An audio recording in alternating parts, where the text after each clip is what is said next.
Muy buenas tardes a todos. Espero que los que estáis al otro lado de mi pantalla podáis verme y oírme bien. Siento que yo no pueda veros, pero sé que estáis ahí y que las tecnologías van a estar de nuestro lado para que podamos comunicarnos y podáis transmitirnos vuestras inquietudes y preguntas. Este año de 2020 va a cerrarse con una concentración de dióxido de carbono cuyo mínimo a finales del verano ha estado por encima de las 411 partes por millón. Ahora está empezando a subir hasta alcanzar su nuevo máximo a finales de invierno, que llegará en torno a unas 420 partes por millón. Meteorológicamente, 2020 va a cerrar siendo muy probablemente el segundo año más cálido desde que tenemos registros fiables. A diferencia de 2016, el año récord que hemos tenido hasta ahora, en parte debido a un fenómeno del niño extraordinario, los registros de este año no tienen ninguna excepcionalidad en lo que al niño se refiere. 2020 va a ser también el segundo año con menor extensión de hielo ártico en el verano y el cuarto año con menor grosor de la capa de hielo en el Ártico.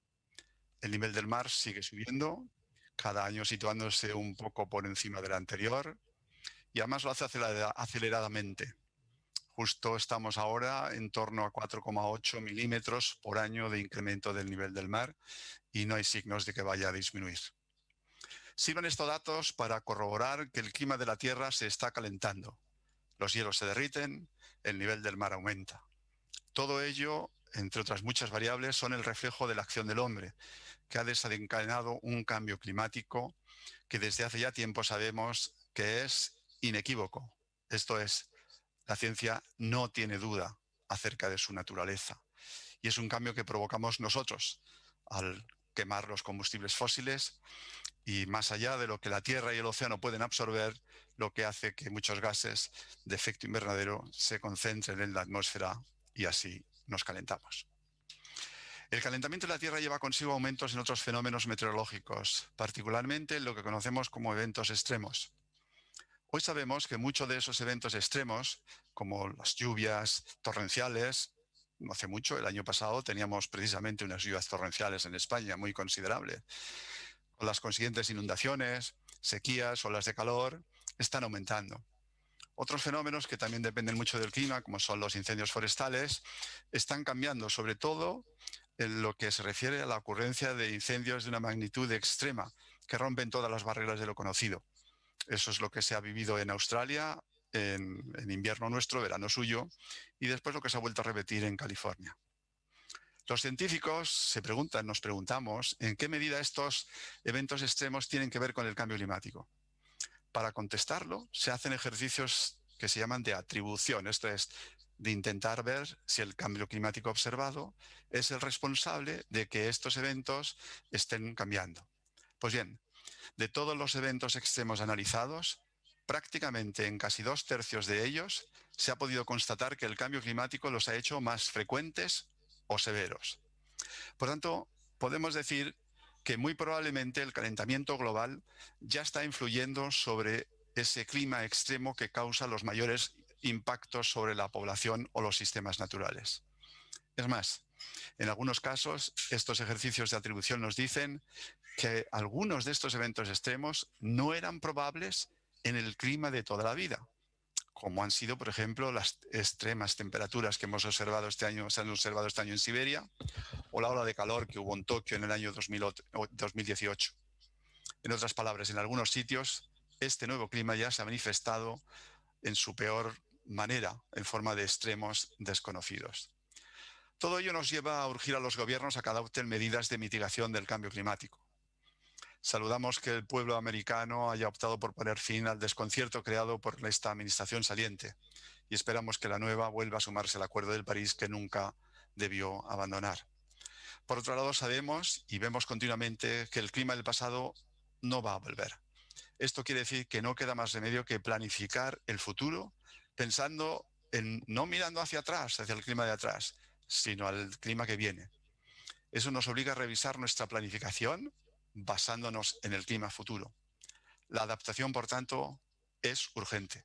No puede esperar a que detengamos el calentamiento, pues hasta que eso llegue van a ocurrir unas décadas. Para hablarnos de adaptación en el contexto de nuestros dos países hermanos, tenemos hoy con nosotros a un panel de acreditados expertos. Gerardo Benito, que es investigador en el Consejo Superior de Investigaciones Científicas de Madrid, nos va a hablar de inundaciones. Luego, Ricardo Trigo, profesor de la Universidad de Lisboa, nos va a hablar de sequías. Más adelante, Ana María Vicedo, profesora de la Universidad de Berna, pero española de origen, nos va a hablar de las olas de calor y salud humana. Y finalmente, José Miguel Pereira, profesor también de la Universidad de Lisboa, nos va a hablar de incendios forestales. Antes de pasarles la palabra, vamos a pasarle primero la palabra a Jorge Navacerrada, que nos va a dar algunas instrucciones técnicas de cómo vamos a llevar esta sesión. Jorge. Muchas gracias, José Manuel. Vamos a compartir una herramienta que es la que nos va a servir para interaccionar y para participar a lo largo de esta sesión. Estamos conectadas más de 130 personas, 136 en este momento. Entonces, no vamos a usar el chat del Zoom, digamos, sino que os vamos a proponer esta aplicación que se llama Slido, para que podáis interaccionar y hacer las preguntas que consideréis interesantes a los panelistas, a los ponentes de esta sesión. Os voy a compartir el enlace por el chat, eso sí, para que podáis acceder a esa herramienta, y además, si la queréis acceder desde el móvil y no desde el ordenador, también lo vais a poder hacer metiendo en vuestro buscador slido o slido.com, y os va a pedir un código de evento. Ese código de evento en este caso es Adaptes 8. Esta es la sesión temática 8 de la conferencia Adaptes, por eso es el código, Adaptes 8. Y la dirección web donde tenéis que acudir, si no habéis pinchado el enlace del chat, es slido.com, slido.com. ¿De acuerdo? Cuando os conectéis, ahí vais a poder hacer preguntas a los ponentes. Además de poder hacer esas preguntas, vais a poder dar a un like, al me gusta, digamos, de las preguntas de otras personas participantes, con lo cual va a haber un ranking en el cual pues, nos ayude, digamos, a seleccionar cuáles van a ser las preguntas de más interés para vosotros, para vosotras, para la audiencia, que hacer en ese momento último que tendremos de preguntas y respuestas a todos los panelistas. Además de eso, lo que queremos es iniciar con alguna pregunta que nos ayude a caracterizar un poquito quiénes estáis detrás de la pantalla. No os vemos, no os podemos ver. Entonces nos gustaría saber, por un lado, desde dónde os conectáis, desde qué municipio, desde qué lugar os estáis conectando a esta sesión. Para ello, lo dicho, si estáis accediendo al Slido desde la web o desde el móvil, en slido.com, Adaptes 8, podéis contestarnos y darnos una primera información desde cuáles son esos lugares de procedencia o de conexión. Vemos, ahora mismo ya va saliendo la respuesta de varias personas, estamos en 30 personas, y destaca Lisboa como lugar de mayor proveniencia, de origen, Madrid, Valencia, también Sevilla, Bilbao, y muchos otros lugares que se van viendo. Aveiro también, Santiago de Chile, Torres Vedras, Narón, Morao, Évora, Pamplona, Castellón de la Plana, Granada, en fin, Somiedo, Cuenca, Gran Canaria, Igualada, Murcia, Villanueva de la Cañada, creo, Viseu. Veis que hay bastantes lugares. Muy bien, y habéis contestado unas 60 personas. Seguramente si dejáramos un poquito más de tiempo veríamos algún lugar más, pero nos da una muy buena idea de desde dónde nos estáis escuchando y dónde vais a participar a lo largo de esta sesión. También nos gustaría preguntaros cuál es vuestro sector profesional, que eso yo creo que les va a ayudar también a los panelistas a poder orientar un poquito su intervención, sabiendo si sois más de la administración pública, si sois desde el sector privado o de alguna organización ambiental o social. Entonces vamos a ver de qué sector profesional, digamos, os vais conectando. Vemos que en primer lugar destaca la administración pública con un 38%, 39%, va a ir variando un poquito según vayáis contestando, y en segundo lugar de universidades o centros de investigación con un 33% aproximadamente. 1 de cada 3 personas sois investigadoras o profesoras ligadas a estos centros de investigación universitarios. Un 11% del sector privado, también vemos, un 8% de organizaciones sociales y ambientales y un 7% que no estáis registrados, digamos, en ninguna de las categorías anteriores. Así que, pues mira, esta es la información un poquito que nos dais. La mayoría, el 43% de administración pública, una tercera parte de universidades y centros de investigación, un 10% del sector privado, un 8% de organizaciones sociales y otros sectores, un 6%. Muy bien. Pues no dejéis ese enlace, tenedlo a mano porque va a ser el que os va a resultar útil, digamos, para plantear esas preguntas que retomaremos al final de la sesión. Si las queréis dirigir a un ponente en concreto, os pedimos por favor que pongáis el nombre primero. Voy a poner el ejemplo de Gerardo. Si queréis dirigir a Gerardo la pregunta, pues por favor poner Gerardo y después la pregunta y así sucesivamente con los 4 ponentes que vamos a escuchar a continuación. Así que con eso espero que podáis hacernos llegar vuestros intereses y que el espacio de preguntas y respuestas responda al mayor interés que tengáis en la audiencia. Con esto le devuelvo la palabra a José Manuel para que podáis continuar con la sesión. Bien, Jorge, pues muchas gracias. Bueno, la verdad es que la tecnología ayuda. Ya sabemos dónde estáis y ya sabemos un poco lo que más o menos os puede interesar. Bueno, vamos a seguir entonces con nuestro programa y voy a dar la palabra a Gerardo Benito, que nos va a hablar de las inundaciones y de cómo adaptarnos a ellas. Adelante, Gerardo. Buenas tardes a todos los participantes de este seminario. En esta presentación voy a realizar una breve revisión del estado del conocimiento de los efectos del cambio climático en las inundaciones, así como intentaré aportar ideas que puedan implementarse como medidas ganadoras o las medidas de win-win actions que se dice en inglés para la adaptación al cambio climático. La charla va a consistir en 3 bloques. En el primer bloque voy a hablar sobre las observaciones y las evidencias que tenemos del cambio de las inundaciones en relación con el clima. En el segundo bloque abordaré una serie de datos sobre proyecciones futuras de lo que los modelos nos dicen de cómo van a cambiar en el tiempo. Y en un tercer bloque voy a describir algunas sugerencias para esta adaptación al cambio climático. En diferentes trabajos se han puesto de manifiesto el aumento en las últimas décadas de los eventos climáticos adversos y que en ocasiones se atribuyen al cambio climático. Este es un ejemplo de una de estas gráficas que se refieren al número total de eventos que causan daños económicos por circunstancias climáticas extremas, en este caso de Europa, desde el año 90 al 2015, donde se ve claramente esta tendencia al aumento.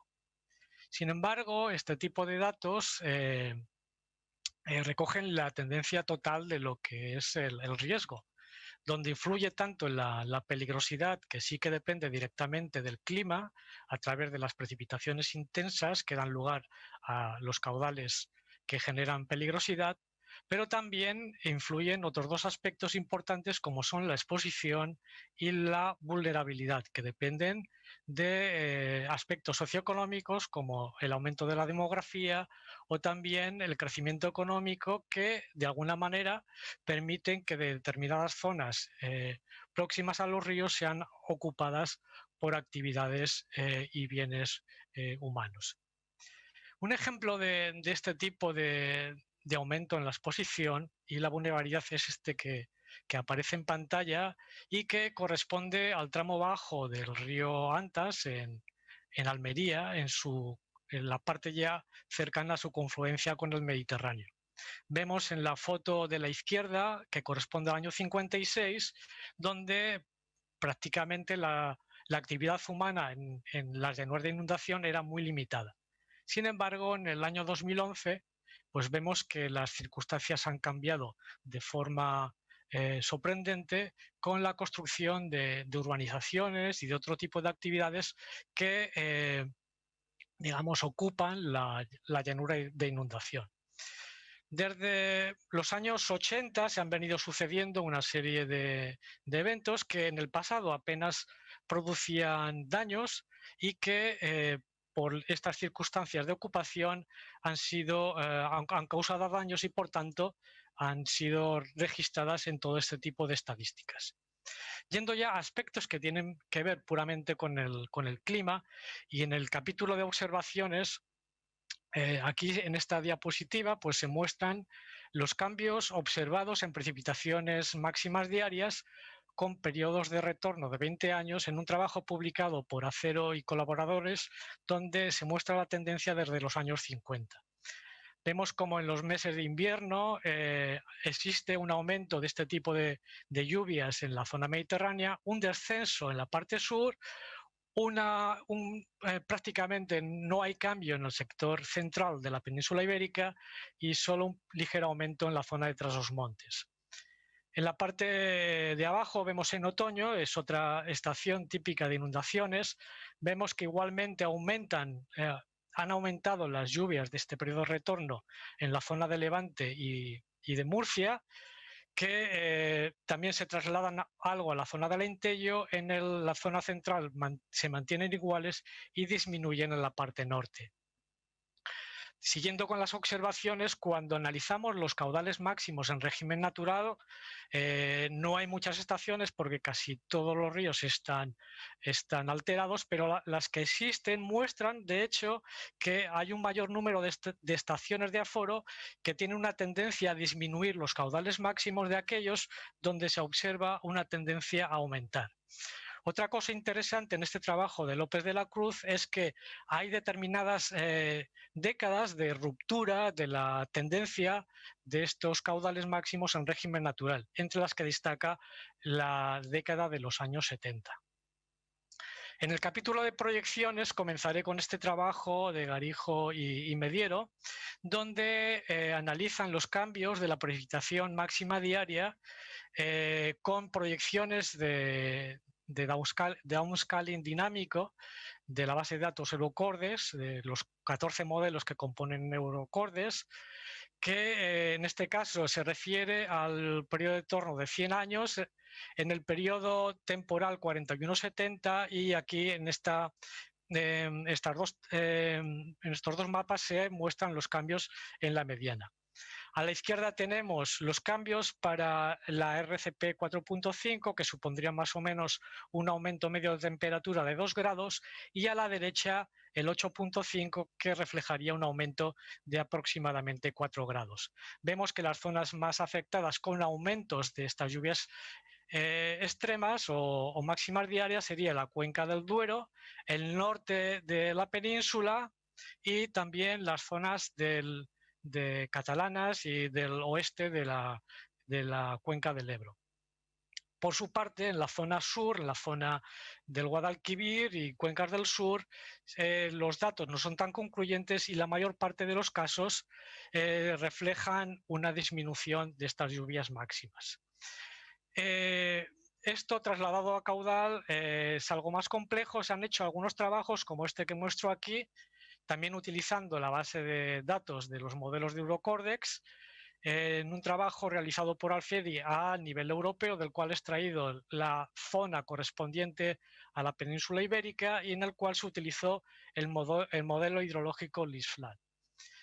Vemos que igualmente este modelo refleja que para finales del siglo XXI las zonas afectadas con aumentos en los caudales serían también las zonas de las cuencas del norte de la península ibérica, Miño, Galicia, Cantábrico, y también las del este, de la noroeste de la península ibérica, en Cataluña, y en las cuencas del Duero y el Ebro los datos no son tan concluyentes, aunque sí que parece reflejar que podrían aumentar en algunos casos un 20%.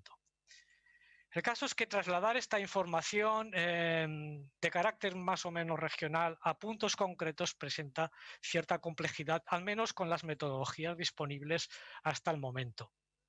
De hecho, esta complejidad hace difícil que se puedan, digamos, acometer trabajos como los que requiere la implementación de la Directiva Marco Europea en el capítulo de inundaciones, donde tienen que reflejarse los cambios en la extensión de las inundaciones en zonas concretas que se denominan ARSIS, que son áreas de riesgo potencial. Con expectativas de poder desarrollar una metodología, se llevó a cabo unos trabajos encargados por el Ministerio Ministerio para Transición Ecológica, en los cuales se intentaba determinar cuáles podrían ser los cambios en relación con el cambio climático para el periodo de retorno de 100 años. En estos trabajos, que se aplicaron a 5 zonas concretas, trabajó un grupo multidisciplinar. La metodología que se utilizó fue la siguiente. Se utilizó el escenario de emisiones RCP 8.5 de 4 grados. También se utilizaron los modelos de downscaling estadístico, Eurocordex, y para el periodo temporal 4170. En la primera parte, con los modelos, se utilizó la comparación del periodo histórico de control en respecto al periodo futuro del año 2070, utilizando el método delta, que sería un método que permite calcular la tasa de cambio. Y esta tasa de cambio se aplica al clima de referencia actual observado, y de esa aplicación, después de esa aplicación del cambio, se utiliza un generador hidrometeorológico para obtener series largas de precipitación y temperatura a escala diaria de hasta 1000 años. Esta información se incorpora a un modelo hidrológico distribuido, se utilizó el modelo TETIS, del cual se obtienen caudales diarios y de los cuales finalmente se extrapolan a caudales instantáneos, de los cuales se continúa calculando el caudal de periodo de retorno de 100 años, que es el que se introduce en el modelo hidráulico, en este caso bidimensional IBER, del cual obtenemos el análisis de calados y envolventes en las zonas de estudio. No voy a entrar en detalle porque no da tiempo de contarlo en esta breve exposición, pero comentar que ya desde el primer momento la incertidumbre de los modelos era muy grande en relación con la precipitación máxima diaria. Según los modelos del downscaling de Eurocordex, daba una variabilidad muy grande que se trasladaba a la hora de obtener los caudales, la precipitación máxima diaria de periodo retorno 100 años. Vemos aquí una gran horquilla de valores que a su vez se trasladaban al modelo hidrológico, también con una gran variación en los caudales potenciales para ese periodo de retorno, y que en definitiva hacía difícil extraer esos mapas de peligrosidad que requiere el Sistema Nacional de Zonas Inundables. Este sería un ejemplo de una de estas salidas que corresponde al río Sella. Vemos en amarillo pues las zonas que en condiciones de cambio climático aumentarían su extensión.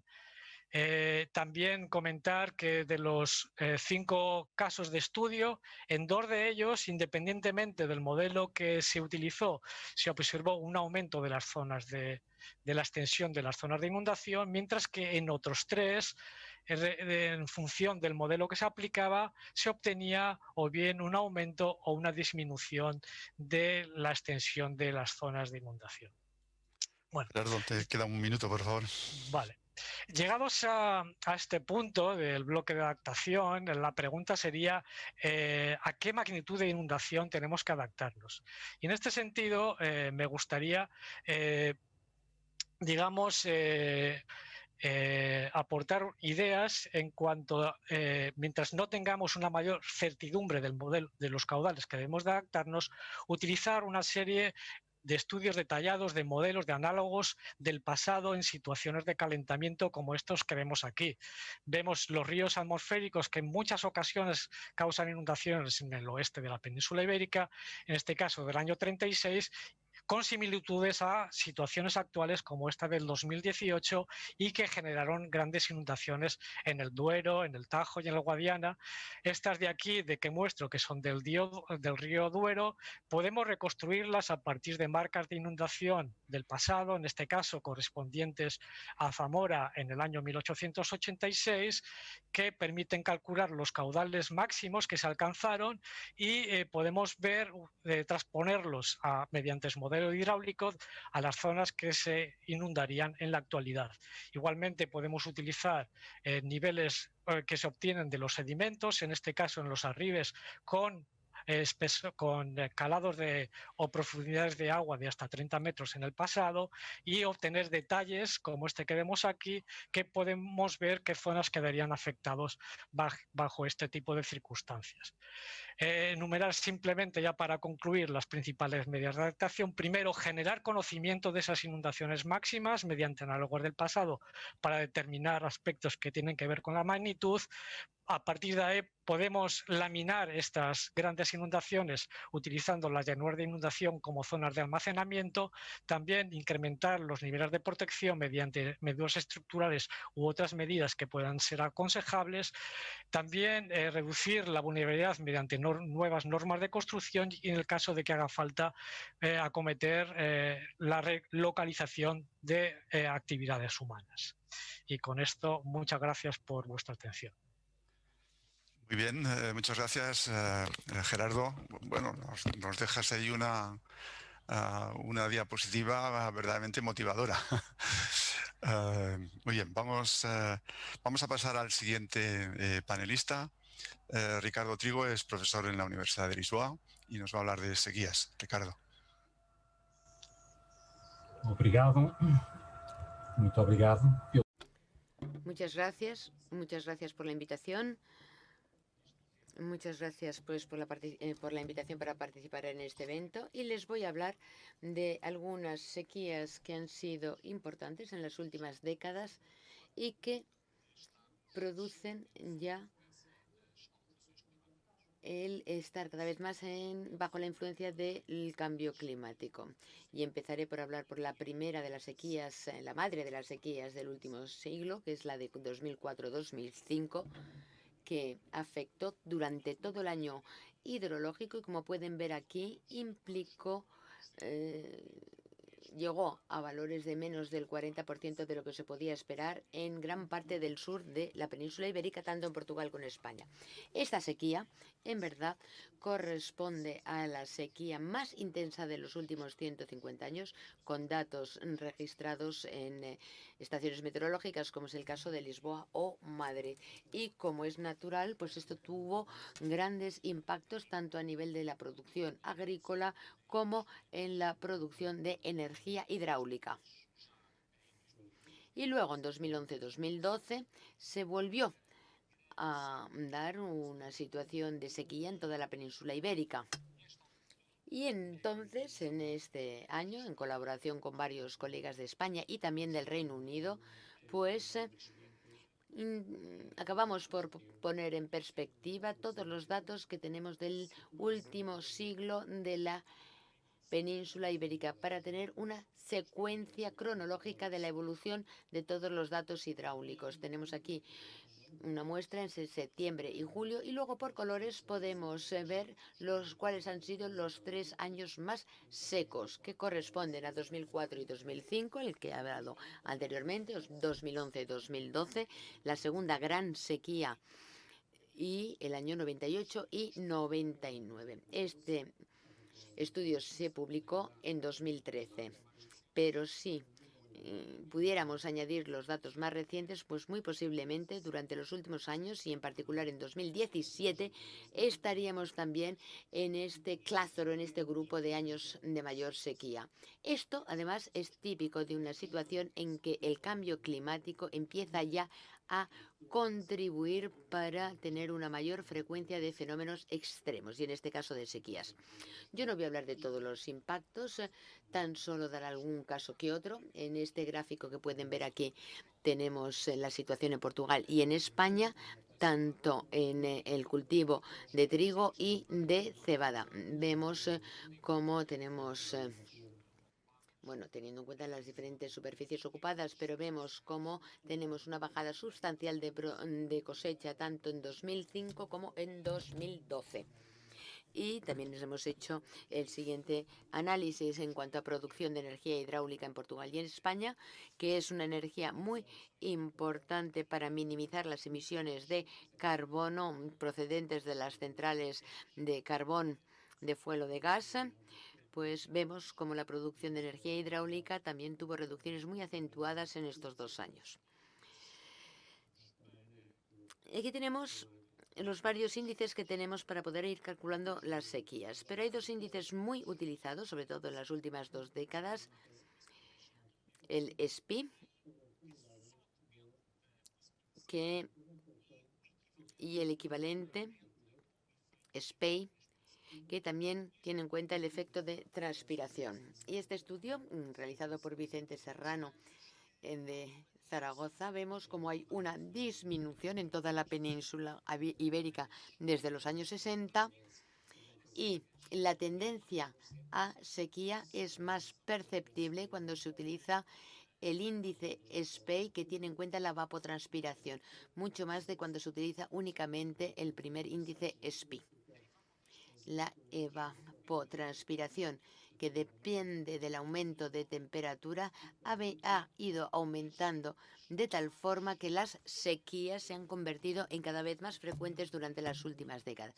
Y no tanto por la disminución de precipitación, sino también por el aumento de fenómenos extremos de calor y por el aumento de la temperatura global.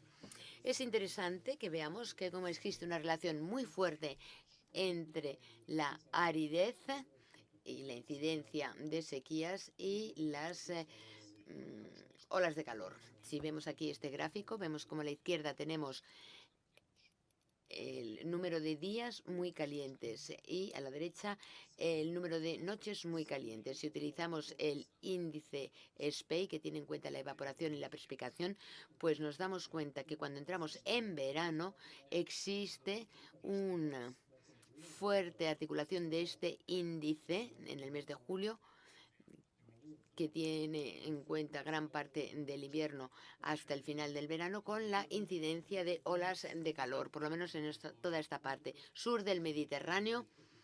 También el norte de África, como vemos aquí, presentan valores de articulación realmente muy elevados. Es decir, que las sequías potencian las olas de calor en los meses de verano. Y esto es muy importante porque cada vez más nos damos cuenta que las olas de calor y los fenómenos de sequía van juntos y no son fenómenos independientes.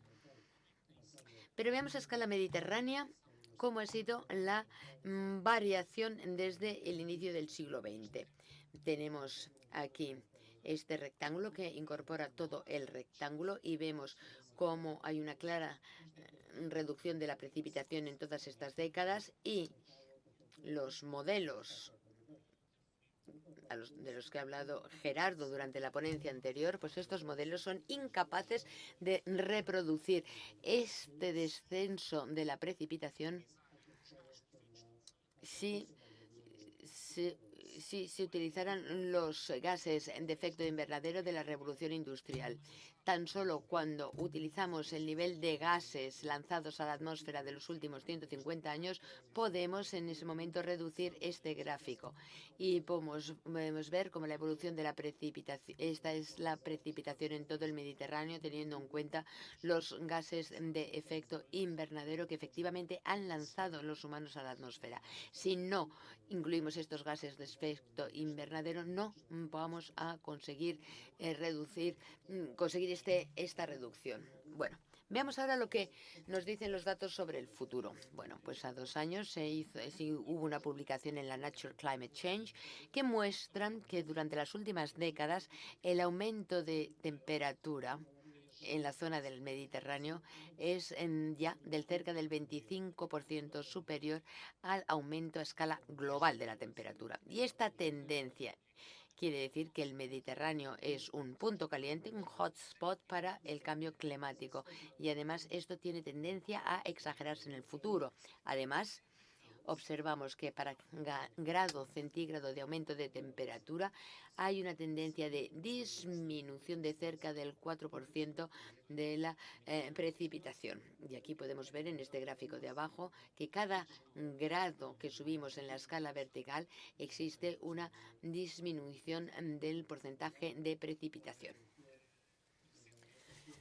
Recientemente, hace algunos meses tan solo, pues un grupo grande de autores, entre los que estoy incluido, hemos publicado un artículo muy interesante y muy importante que muestra precisamente lo que podemos esperar en términos de variación de la duración en meses por año de las sequías, y esto para las próximas décadas. Aquí en la parte de la izquierda tenemos el periodo histórico, con colores azules, en donde tenemos típicamente 1 o 2 meses por año de sequía.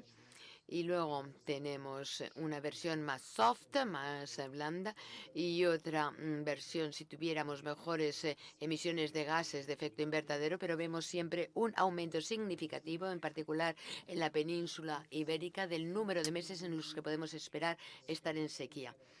Entre el año 31 y 60, pues puede aumentar hasta 5 meses de sequía al final del siglo. En este supuesto más grave, pues un aumento mucho más sustancial, pero incluso en posibilidades o escenarios no tan graves, pues vemos siempre un aumento de duración del tiempo de sequía.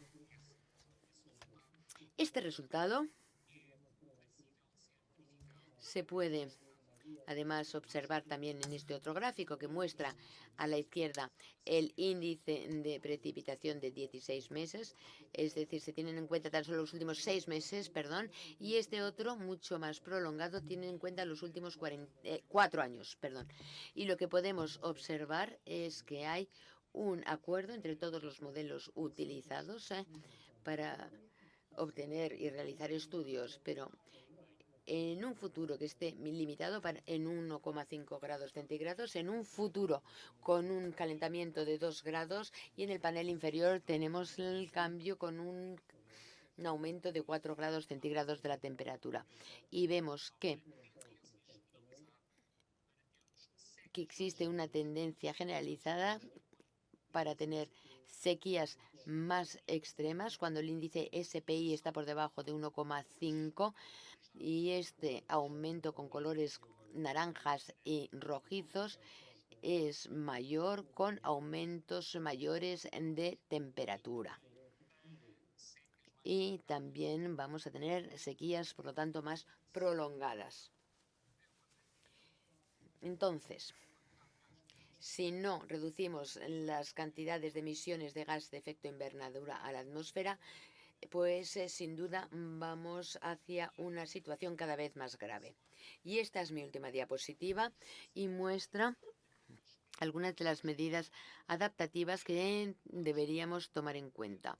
Aquí, en la parte de la izquierda, tenemos el índice de sequía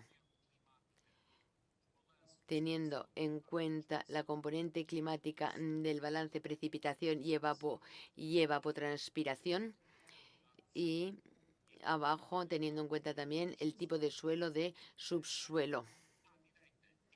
Y en la parte derecha tenemos algunas estrategias o plantas que podrían llegar a aumentar su resiliencia o podrían tener una mayor capacidad de resistencia a la deshidratación. Y cómo deberíamos, por otro lado, favorecer la productividad evitando la deshidratación. Y estos son los puntos principales que yo quería presentaros hoy. Muchísimas gracias a todos por vuestra atención. Ricardo, por presentarnos este panorama en el que ya estamos metidos y en el que, en fin, no vamos a mejorar. A continuación vamos a pasar la palabra a Ana María Vicedo, quien nos va a hablar de olas de calor y su efecto sobre la salud humana. Ana María, tienes la palabra. Bueno, buenas tardes a todos y muchas gracias, José Manuel, por la invitación a participar en este panel hoy. Estoy encantada de poder participar y, bueno, por unos momentos volver a casa. Hoy les voy a hablar de lo que ha sido mi trabajo básicamente durante los últimos 10 años, que bueno, es el efecto del calor, pero más específicamente sobre la salud humana. Y digamos que voy a intentar centrarme un poco más en el tema de los retos actuales y futuros, desde el punto de vista un poco menos catastrófico, pero también dando, digamos, ciertos destellos de oportunidades, que yo creo que al fin y al cabo debe de ser ahora nuestra labor como investigadores. Pues ahora. Si empezamos hablando desde digamos que el cambio climático, sabemos que nos afecta a nosotros como seres humanos desde muchos puntos de vista, de forma directa e indirecta, pero sobre todo sobre directamente sobre nuestra salud. De hecho, se considera actualmente que es un problema de salud pública global. Uno de los principales elementos o, digamos, estresores derivados del cambio climático es, por supuesto, el calor. Esta mañana ya se ha hablado suficiente sobre el tema del calor en salud humana. Hoy ahora intentaré dar una perspectiva un poco diferente. Cuando hablamos de calor, básicamente nos centramos de una manera, digamos, genérica, sabemos que se trata de la exposición a temperaturas por encima de un valor umbral, un threshold. Cuando explicaré en las siguientes diapositivas que este valor umbral es de alguna manera crucial porque es una forma de clasificar si estás expuesto o no al calor. Hay diferentes metodologías. Actualmente la más extendida dentro del ámbito epidemiológico en cambio climático es lo que se llama las temperaturas de mínima mortalidad, que pueden ver aquí abajo, que es básicamente la temperatura, el nivel de temperatura al que se estima que el riesgo de mortalidad es mínimo. Entonces, a partir de ahí se supone o se interpreta que cualquier exposición por encima de esa temperatura es calor, que por tanto se produce una respuesta fisiológica, que es lo que se llama de forma también genérica estrés por calor, y se traduce en una serie de outcomes, o serie efectos directos que se pueden cuantificar, como por ejemplo incremento de mortalidad por todas las causas o por causas específicas, cardiovasculares, respiratorias. De la misma manera, ingresos hospitalarios, visitas a urgencias, visitas a atención primaria, incluso está asociado con incremento de medicaciones. Sabemos que todos esos endpoints son especialmente críticos o se desarrollan con mayor riesgo en una serie de que nosotros llamamos poblaciones vulnerables, que son ancianos, niños, mujeres embarazadas, pacientes crónicos, incluso trabajadores que están expuestos o que trabajan en ambientes outdoor. Realmente el problema es que ellos tienen menor capacidad para poder hacer frente a ese estrés por calor y que por tanto actualmente sabemos en salud pública que se debe de hacer un mayor hincapié en proteger estos grupos de vulnerables. Y por otra parte debemos tener en cuenta que cuando hablamos de efectos de salud hay una serie de consecuencias, digamos a corto, medio o largo plazo, que son por ejemplo la saturación del sistema sanitario, el alto coste económico y por otra parte también la baja productividad laboral.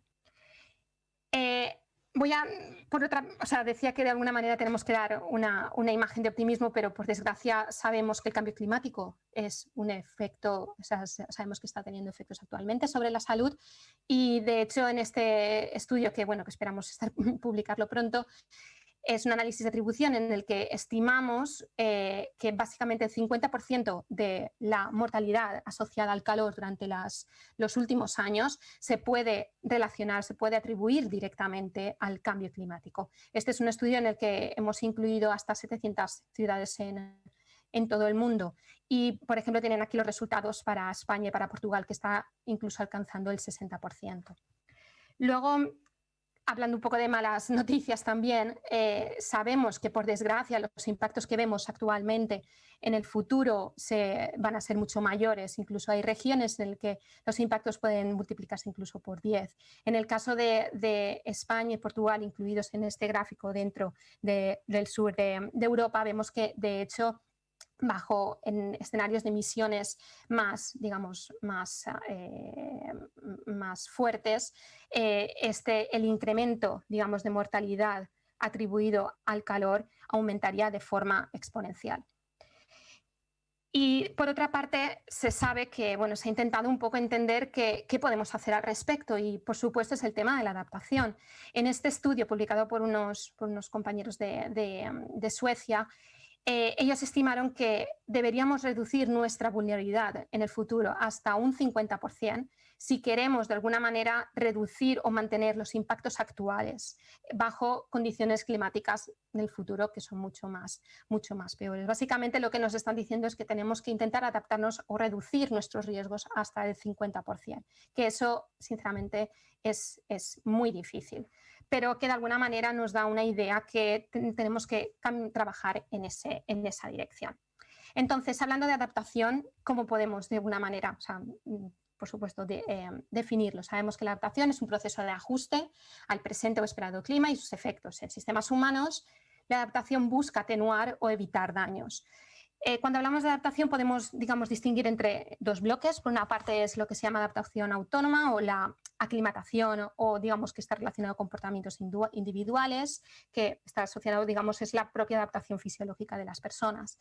Pero por otra parte se llama lo que se llama adaptación relacionada con las medidas estructurales, que de alguna manera pues, son medidas que nosotros como entes en salud pública o gobernantes, etcétera, podemos aplicar para poder proteger a la población. Por ejemplo, políticas en salud pública, como he dicho, en que se incluyen los sistemas de alerta y, por otra parte, las intervenciones estructurales, que un ejemplo puede ser la planificación urbana. A continuación les voy a hablar lo que yo considero que son los principales retos con respecto a la adaptación que se debería de tener en cuenta para el futuro.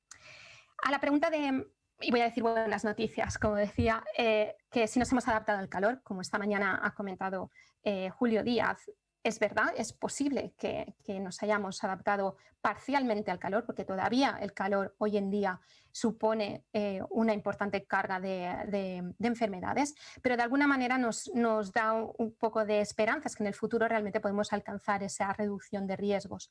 Pero lo más importante, lo que yo considero que debemos tomar de estos resultados es que no es tanto esa disminución, es ver exactamente cuáles han sido los factores que de alguna manera han guiado, han conducido esta adaptación. Lo que estoy diciendo es que a lo mejor tenemos que por un momento mirar atrás, ver lo que ha pasado, ver también en el espacio, porque sabemos que no es el mismo el riesgo que tenemos aquí en España que puede ser el riesgo que se tiene en otros países y ver qué nos diferencia, qué nos hace unos y otros más vulnerables. Entonces, cuando hablo yo de adaptación autónoma o digamos o la aclimatación, poco se puede hacer realmente, porque en el sentido somos nosotros los seres humanos los que de forma, digamos, natural nos deberíamos de adaptar al medio. Pero por otra parte sabemos que un elemento clave, por ejemplo, para poder atenuar estos impactos en el futuro es teniendo en cuenta lo que se llama el progresivo envejecimiento de la población. ¿Por qué? Sabemos que la población humana es uno de los principales poblaciones vulnerables y que si se espera que en el futuro ese pool de vulnerables se multiplique por el simple hecho que existen estas proyecciones, que se espera que haya más personas ancianas en el futuro, eso significa que va a haber más impactos relacionados con el calor en el futuro de todas maneras. Aquí les muestro, por ejemplo, unos resultados preliminares de uno de mis estudiantes en Berna, en el que intentamos estimar cuál ha sido la contribución, por ejemplo, del envejecimiento en Suiza a las tendencias actuales de mortalidad atribuible al calor. Y de forma, digamos, muy interesante lo que encontramos es que hasta en la década más actual se podía haber reducido hasta un 20% si hubiéramos, digamos, aplicado los riesgos actuales a una estructura de la población en el pasado. Es decir, que digamos que el envejecimiento lo que ha hecho es que aumentar hasta un 20% más el número de muertes atribuidas al calor en la actualidad. Luego, por otra parte, digamos que una de las principales medidas o herramientas que tenemos en salud pública es lo que se llaman los sistemas de alerta por olas de calor. Sabemos que, por ejemplo, la ola de calor que pasó en 2003 supuso un antes y un después. Sabemos, por ejemplo, esta es una típica gráfica que enseño a mis estudiantes cuando les hablo de esto. Es una serie temporal tal cual de mortalidad diaria que tenemos dentro de nuestro grupo en París y vemos claramente el efecto que tuvo la ola de calor durante los días de la ola en 2003, que de alguna manera es una muestra clara de lo que supuso entonces. Pero lo más importante es que a raíz de esta ola de calor se implementaron diferentes sistemas de alerta en los países que se vieron principalmente afectados. Y en una evaluación que se hizo recientemente se vio que, de hecho, después del 2003, el riesgo de mortalidad en algunos países o algunas ciudades que fueron más afectadas se disminuyó. Por ejemplo, podemos ver, es básicamente lo que ven, la línea roja es la mortalidad antes de la ola de calor y la línea azul es después de la ola de calor. Y se ve que, por ejemplo, en Barcelona, en Atenas, en París o en Roma hubo un descenso de la pendiente, digamos, del riesgo de mortalidad. Entonces, el problema de los sistemas de olas de calor es que no son perfectos. Y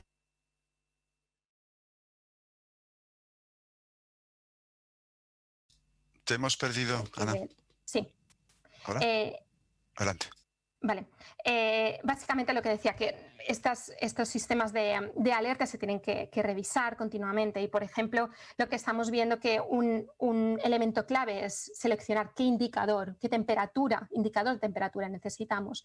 Hay países que utilizan temperaturas máximas, mínimas, otros países que utilizan heat index, temperatura aparente. Hay un puzzle de diferentes piezas, diferentes indicadores y, por desgracia, las evaluaciones actuales de epidemiológicas no están, no dan las mismas pistas. Por otra parte está, por supuesto, el tema del valor umbral. Por ejemplo, en esta evaluación que hicimos con unos compañeros del CDC en Estados Unidos, vimos que, de hecho, una gran carga de hospitalizaciones relacionadas con calor ocurría por debajo del umbral en el que se establecían las alertas. Y por otra parte, ese valor umbral no es fácil estimarlo, como había dicho, porque hay una gran variabilidad. Por ejemplo, en estos resultados de mi compañero Aurelio Tobías del CSIC de Barcelona, que está actualmente bajo revisión, se evaluó realmente ese valor umbral, o sea, temperatura de mínima mortalidad en diferentes ciudades. Se vio que es altamente variable y que al fin y al cabo se tienen que hacer estudios, in situ en cada país para poder establecer cuál es el más idóneo. Y luego, por otra parte, lo que considero un elemento principal, que es también la planificación urbana. Porque, por ejemplo, en este mapa, como pueden ver claramente como unos hotspots de incremento de mortalidad atribuida al calor, que se corresponden básicamente con las ciudades en Reino Unido, que lo que de alguna manera nos está diciendo es que las ciudades son esos hotspots. De hecho, en esta evaluación que hizo mi compañero Francesco Sera, lo que vimos es que, de hecho, las ciudades con un perfil más urbano, con un perfil más desarrollado, son las que estaban asociadas con un mayor impacto de calor sobre la mortalidad. Y que incluso dentro de las ciudades hay barrios que pueden estar incluso más afectados por el calor, que sabemos que por supuesto está relacionado con el efecto de isla térmica, pero que también nos puede dar un poco, ayudarnos a entender que de alguna manera hay poblaciones dentro de las ciudades que pueden ser más vulnerables, ¿no? Asociadas, por ejemplo, a niveles socioeconómicos, infraestructura de las casas, etcétera, etcétera. Y con respecto a eso, uno de los principales elementos que sabemos que hasta la fecha ha ayudado a adaptarnos ha sido la introducción del aire acondicionado. Como pueden ver aquí, básicamente se ve claramente que ha habido una atenuación del riesgo de mortalidad en años más cercanos, o sea, más próximos, asociado claramente a un incremento de la introducción de aire acondicionado. Y otro elemento que, por ejemplo, se está testando mucho en Reino Unido es lo que se llaman los techos blancos, que de alguna manera reflejan el calor, y que en una evaluación reciente se ha visto que de hecho se podrían obtener beneficios en forma de reducciones de mortalidad atribuible al calor. Y finalmente, lo que yo quiero decir con todo eso, considero que la clave sí, para mí personalmente creo que son las ciudades. Sabemos que actualmente más del 50% de la población vive en las ciudades y que, de hecho, para mitad de siglo se espera que esto sea hasta casi el 70%. Uno de los principales elementos, lo que estaba comentando, es el efecto de isla térmica. Por tanto, una de las principales medidas que se debería aplicar al respecto es lo que se llama una planificación urbana sostenible, verde y accesible, que de alguna manera, no tanto por el hecho que hacemos una mitigación del efecto de isla térmica, pero también podemos disminuir estas desigualdades que llamamos ambientales, en el que realmente las personas con menos recursos al final son las que están expuestas de forma más aguda a estos estresores ambientales. Y finalmente, lo que creemos que es el papel clave hoy en día si queremos vender todas estas políticas es el hecho de los health co-benefits. Es que nosotros, cuando planificamos toda esta serie de medidas, es intentar venderlos desde el punto de vista que no son beneficios a largo plazo, sino beneficios a corto plazo, y que son de forma indirecta. Por ejemplo, la introducción de zonas verdes o la introducción de vías para bicicletas y demás, sabemos que hay beneficios directos sobre la salud.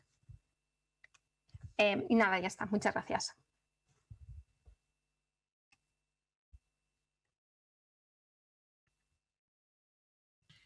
José Manuel, no te escuchamos, tienes el micro cerrado. Sí, espera. Decía que muchas gracias, Ana, por darnos esta visión en la que estamos inmersos todos, sobre todo algunos que andamos en esas poblaciones ya más críticas que señalabas, ¿no? Por último, tenemos con nosotros al profesor José Miguel Pereira del Instituto Superior de Agronomía de Lisboa y que nos va a hablar de incendios forestales. No una meteorología directamente, pero sí nos va a hablar de qué podemos hacer y nos va a mostrar algún caso de posibilidades que tenemos para evitarlos. Adelante, José Miguel. Muchas gracias. Muchísimas gracias, José Manuel. Muchas gracias por la invitación y por darme la oportunidad de participar en este encuentro. Y como ya ha dicho José Manuel, pues yo voy a hablar durante mi presentación de un tema algo diferente de lo que se ha dicho anteriormente, porque voy a hablar de un proyecto concreto en ejecución sobre el terreno, un ejercicio de lo que se está empezando a llamar la ecología translacional. Hay algunos otros que lo llaman como la ciencia de la implementación o ciencia inspirada por el uso, y mi nombre preferida o mi designación preferida es la ecopracticología. Y bueno, pues les voy a hablar precisamente de esto y de un proyecto concreto que se creó tras los grandes incendios de 2017 en Portugal. Los incendios de junio de 2017, y con una incidencia de pocos días, pues tuvimos una oferta de apoyo financiero para desarrollar un estudio piloto y tuvimos una solicitud también de ayuda por parte de un conjunto de propietarios forestales que vivían en una zona que sufrió mucho y que se vio muy afectada por uno de estos grandes incendios.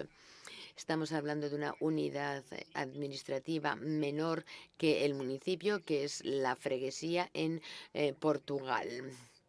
Y tras esta solicitud de ayuda de los propietarios en este municipio, tras reunirnos con ellos y charlar con ellos, pues identificamos tres objetivos principales. En primer lugar, reducir la frecuencia de los grandes incendios, mejorar la seguridad de la población y mejorar también la economía local. Y estos dos últimos puntos, 2 y 3, obviamente, pues se podían obtener gracias a la reducción de la frecuencia de los grandes incendios. La zona de estudio, pues está aquí en la zona centro de Portugal, en el municipio de Góis, en esta freguesía de 10.000 hectáreas, que es algo así como el área de la ciudad de Lisboa. Bueno, y cómo este pequeño municipio, barrio, pues se quedó en esta situación tan vulnerable en la que estaba y en la que continúa estando. Bueno, pues porque perdió el 75% de la población desde 1960. Tenía 4.500 habitantes en 1970. No, en el 70 tenía 3.500 y ahora hay aproximadamente 450 habitantes. La mitad, 80, perdón, se rectifica el orador, y la mitad de la población tiene más de 65 años. Por lo tanto, pues envejecimiento y pérdida de población. Y esto pues cambió el patrón de ocupación. En 1910 la zona forestal verde eran aquí unas pequeñitas manchas. Luego en 1960 esta masa forestal se expandió muchísimo y ocupaba ya, digamos, no la mitad del territorio, pero cerca de la mitad. Y luego en 2015 vemos la foto a la derecha, o el gráfico a la derecha, pues más del 90% de la zona de esta freguesía estaba ya ocupada por bosques, con lo cual pasaron de menos de 10% en 1910 a más del 90% en 2015, con una diversidad de especies muy baja y un porcentaje muy bajo también de gestión. 53% del bosque eran eucaliptus, 30% no. 30% pinos. En consecuencia de estas alteraciones demográficas, despoblación de la tierra y además durante el año extremadamente seco de 2017, de los que ya se ha hablado aquí, pues entonces se desencadenaron 2 incendios enormes y además casi simultáneamente en la zona. Aquí tenemos la zona y de las 10.000 hectáreas de esta zona se quemaron 6.000. Ardieron prácticamente 40.000 hectáreas, un incendio que causó la muerte de 65 personas. En el incendio de Gois, un poco más al norte, no hubo ningún fallecimiento. Y aquí en la parte de la izquierda tenemos el histórico de ocurrencia de incendios en esta zona entre el 75 y 2017. Y puede verse claramente que hay una zona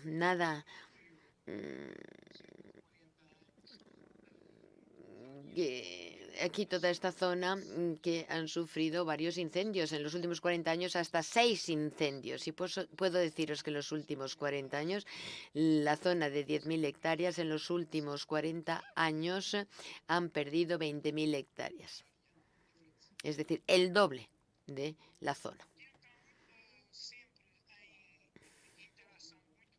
Bueno, pues siempre intentando permanecer muy cercanos a los propietarios, elaboramos una estructura de proyecto para establecer un diagnóstico teniendo en cuenta el histórico de los fuegos, la estructura del paisaje y la ocupación de la tierra, así como las características sociodemográficas y también basándonos en información sobre la estructura de la propiedad y la gestión forestal.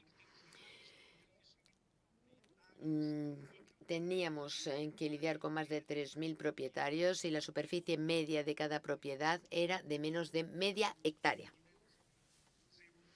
Tuvimos que desarrollar un conjunto de metodologías específicas para realizar este estudio y después sacamos una serie de propuestas y recomendaciones en cuanto a la reordenación del paisaje, del patrón de la estructura de la tierra, de la producción y la rentabilidad forestal. Analizamos también la disponibilidad de los propietarios en la zona exclusivamente de propiedad privada. No había ninguna zona de propiedad pública, ni de bosque, ni de un otro tipo. Y entonces hicimos una serie de preguntas a los propietarios sobre su disponibilidad para adoptar recomendaciones y adoptar prácticas mejoradas en cuanto a la gestión del bosque. También les preguntamos sobre la seguridad de los habitantes, les hablamos de mitigación del riesgo de incendios, etcétera. Y todo esto acabó con un análisis coste-beneficio. Hicimos una primera propuesta de modelo base de ocupación del espacio, que pueden ver aquí, manteniendo la vocación forestal principal de la zona, pero reduciendo la ocupación de bosque del 90 al 70% de la zona.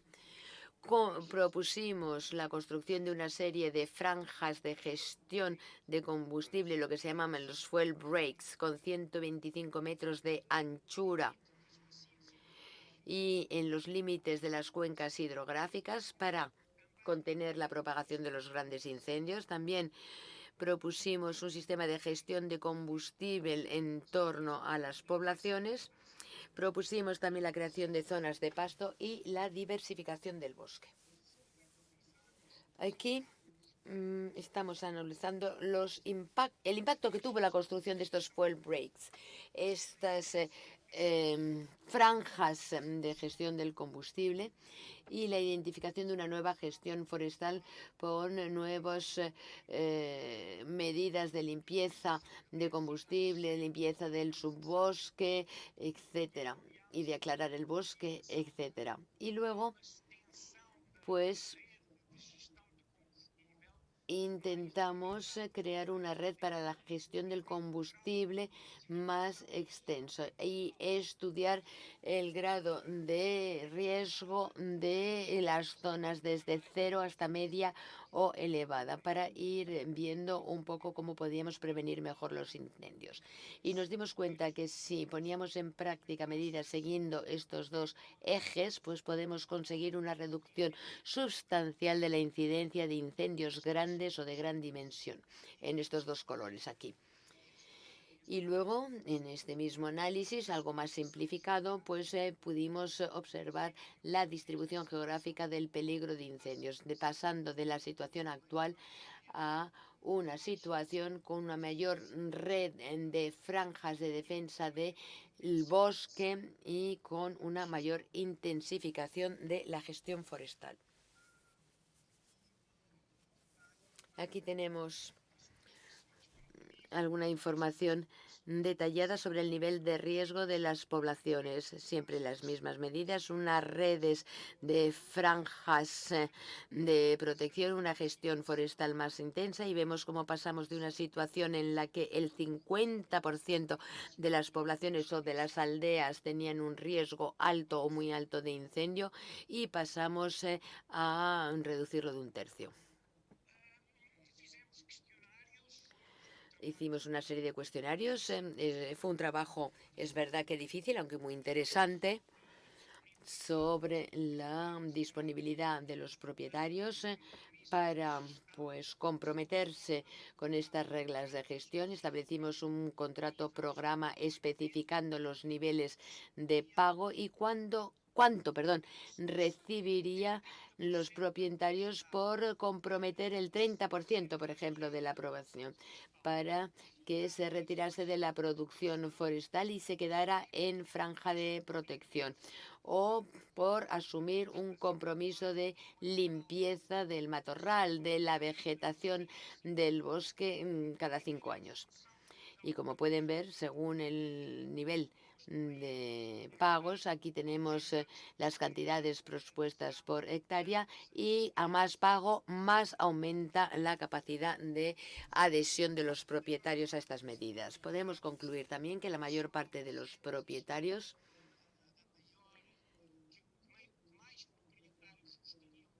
y lo que más les gustaría hacer a los propietarios es delegar la gestión de su propiedad, creando una asociación de propietarios organizada para gestionar la tierra de una forma más adecuada y en un tiempo más largo. Aquí tenemos un estudio de impacto de estas dos grandes medidas, construcción de franjas y nuevas medidas de gestión forestal. Y también vemos cómo pueden reducir los costes de las operaciones forestales al ir ganando escala. Es decir, que en vez que cada propietario tenga que contratar servicios para que vengan a trabajar en su zona de media hectárea, pues crear una asociación que contratase todos estos servicios y que pudieran intervenir en 50, 100, 200 hectáreas. De esta forma se gana muchísimo gracias a la escala de mayor tamaño. Y de esta forma pues se podrían sacar mejores rendimientos en un horizonte de 40 años. Acabamos este trabajo hace ya aproximadamente 1 año y medio. Bueno, es verdad que últimamente se ha desacelerado esta actividad, pero ahora los propietarios se han vuelto de nuevo más activos y se han empezado a interesar sobre la transposición en el terreno de las medidas que les propusimos y que, propuso un equipo de la Universidad de Lisboa. Y también, tras los grandes incendios de 2017, pues es verdad que el gobierno portugués está sacando una serie de medidas, como es disponibilizar un conjunto importante de instrumentos financieros dentro de un programa de transformación del paisaje, porque finalmente se han dado cuenta de que no se trata de un problema verdaderamente de pirómanos o de ir a apagar el fuego con medios aéreos, etcétera. No se va a encontrar ninguna solución a esta plaga sin una transformación sustancial del paisaje. Uno de los mecanismos de financiación, una de las nuevas figuras de planificación es esta zona integrada de gestión del paisaje, cuyo objetivo es poder intervenir en el paisaje, acabar con la gran fragmentación y el pequeño valor económico de las micro o nanopropiedades, promover la gestión y la estructuración común del territorio y sobre todo en zonas de minifundios con más riesgo, trabajar con comunidades locales concretas, y todo esto sería pues perfecto para nuestra zona de estudio también. Empezamos a tener nuevos instrumentos financieros que garantizan rentabilidades previsibles hasta a medio plazo, y existe un apoyo financiero para la constitución y para el funcionamiento de estructuras como asociaciones de propietarios privados responsables de la gestión del territorio a escala de paisaje mediante la suscripción de contratos de programa. No son financiamientos a fondo perdido, sino que son fondos que se entregan a cambio del compromiso de ejecución de una serie de operaciones y tareas sobre el terreno, con las tres grandes vertientes que ya he enumerado al principio. Reducción del riesgo de incendios a escala de paisaje, sobre todo con la reducción de la zona de foresta y con una creación de una red de franjas de protección. Protección también de las poblaciones con una gestión intensiva alrededor de las poblaciones y con una financiación que ayude a crear y sensibilizar a las aldeas, y también asumir compromisos para intensificar la gestión forestal y de esta forma aumentar la productividad del bosque, de forma a idealmente sobrecompensar las retiradas de producción del 20%. Porque queríamos rebajar la zona de bosque de 9.000 hectáreas a como máximo 7.000 hectáreas. Y lo que está haciéndose actualmente, bueno, pues ya se ha firmado un compromiso, ya se ha creado un consorcio que está ahora presentando candidatura a la financiación, y estamos elaborando planes detallados, planes de ejecución, de puesta en práctica en el territorio también, para poner en práctica los resultados de este análisis y las medidas. Este consorcio integra a las grandes empresas forestales, integra también a los propietarios locales, propietarios privados pues de zonas muy pequeñas. Implica también las organizaciones ligadas al turismo rural, por ejemplo, las organizaciones no gubernamentales de carácter medioambiental, como Watch for Nature, universidades. Se trata, es decir, de un consorcio muy grande y muy diversificado que va ahora a transportar al terreno los resultados del estudio. Sí, el último slide. Sí, muchísimas gracias. No se preocupen. Última diapositiva. No hemos empezado por toda la zona. Empezamos a centrarnos en 1.255 hectáreas alrededor de la aldea principal, que además es una zona muy representativa, y a primeros del año que viene vamos a comenzar ya. Vamos a pasar del estudio al trabajo sobre el terreno. Muchas gracias, Miguel, por darnos esta visión aplicada efectivamente de cómo tenemos las capacidades y cómo podemos hacerlo. Simplemente hay que empezar a pensar que efectivamente si no hacemos nada y funciona el default, pues el default trae como consecuencia la catástrofe de los incendios que ocurrieron en 2017. Bien, yo creo que ahora nos quedan unos minutos de preguntas. Estaba mirando las preguntas que están viniendo, y mientras resumimos algunas de ellas, quizás hay un tema transversal que me ha parecido interesante plantear brevemente, a ver quién lo quiere tocar. Es el problema de la incertidumbre, ¿no?, que ha salido sobre todo en las primeras, bueno, en todas las presentaciones. Es decir, ¿cómo gestionamos la incertidumbre para que no sea inacción? Es decir, no podemos esperar a saberlo todo. Está claro que tenemos que actuar porque, como Ana María nos ha enseñado, 2003 apareció una situación fuera de lo común, muchas veces, digamos, fuera de lo que cabría esperar, con efectos desastrosos. Así es que siempre vamos a poder esperar lo inesperable en este nuevo contexto y no vamos a poder esperar a tener todos los datos para poder actuar. ¿Quién quiere tomar este tema? Es decir, ¿cómo gestionamos la incertidumbre? Gerardo. Bueno, a lo mejor he transmitido por ahí mucha incertidumbre en el tema de las inundaciones. Yo creo que la mayor certidumbre es que las inundaciones siguen ocurriendo. Lo único, desde un punto de vista, si quieres, más científico, sería hasta qué punto las inundaciones que ocurren pueden ser atribuibles de forma, digamos, explícita al cambio climático, y ahí es donde a lo mejor no está tan claro, pero que siguen ocurriendo, sí que lo es. Luego, está claro que hemos visto las tendencias en los registros observados de que hay cambios, con lo cual esos cambios de alguna manera también están reflejando la tendencia del clima al calentamiento. O sea, no quiere decir que las inundaciones no vayan a ocurrir.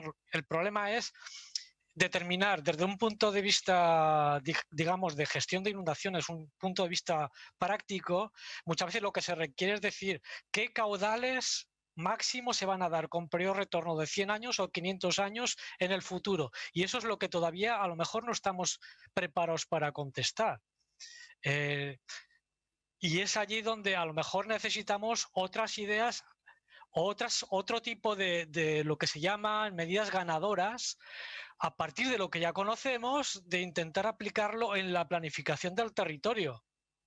Pero está claro que las inundaciones van a ir en aumento. O sea, lo que sí es más incierto es cuál es el grado de magnitud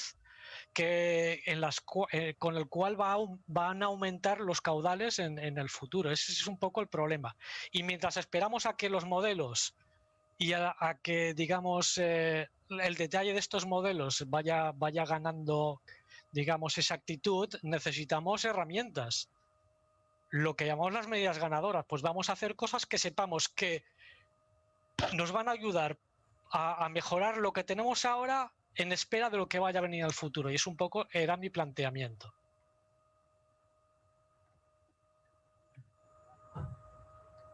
José Manuel, no se oye. Sí. Sí, decía que la medida en que los holandeses planificaron sus boulders, sus barreras, fue bueno ver el clima que tenían, hacer periodos de retornos a 10.000 años y por si acaso añadir 1,5 metros más. Y entonces, bueno, esa es una medida win-win que, claro, efectivamente tiene un coste muy alto. Entonces, a lo mejor sí tenemos que empezar a pensar en situaciones de este tipo, porque lo inesperable puede ocurrir. ¿Qué hacemos, Ricardo? ¿Quieres añadir algo? Te veo ahí. Sí, ¿Qué hacemos con las incertidumbres?